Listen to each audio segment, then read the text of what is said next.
La République du Congo a été représentée au sommet Afrique Energy Week 2023 qui s'est tenu du 16 au 20 octobre à Cape Town en Afrique du Sud par le ministre des Hydrocarbures. Cette rencontre qui a réuni les leaders politiques et économiques, les investisseurs de l'énergie et des hydrocarbures a consacré ses discussions sur le développement énergétique du continent. Une occasion pour Bruno Jean-Richard Itoa de vanter les efforts du Congo dans l'industrie pétrolière et gazière.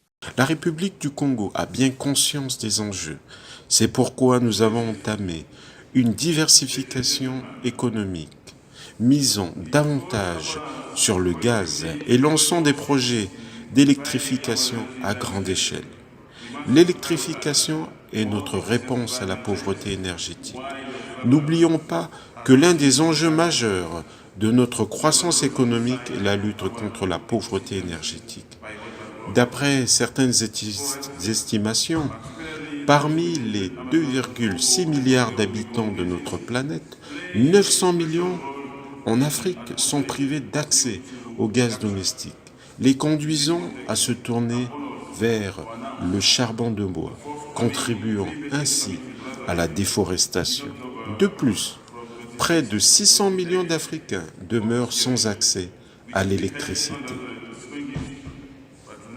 Nos stratégies visent à stimuler notre économie tout en garantissant la neutralité carbone d'ici 2030.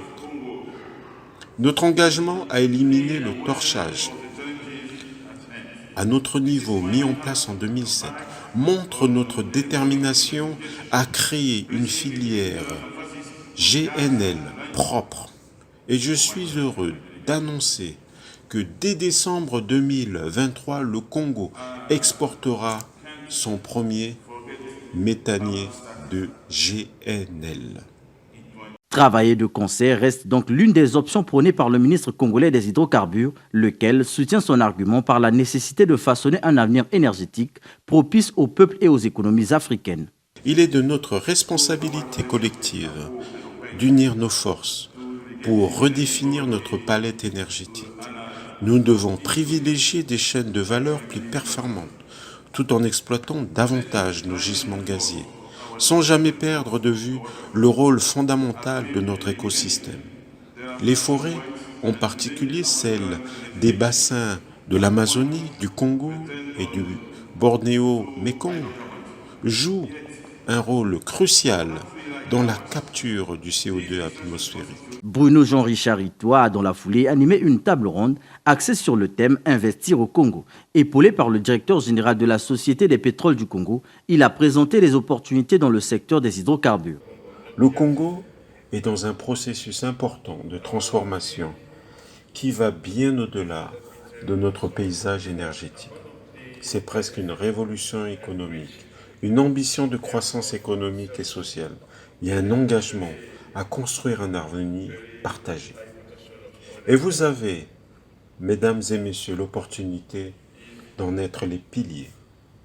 Le renouvellement de nos actifs pétroliers commence avec la reprise des activités d'exploration. L'exploration, tel un phare, guide notre avenir énergétique. Nous nous engageons pour un écosystème propice à ceux qui, comme vous, rêvent en grand, cherchent l'inexploré et aspirent à des retours significatifs sur leurs investissements.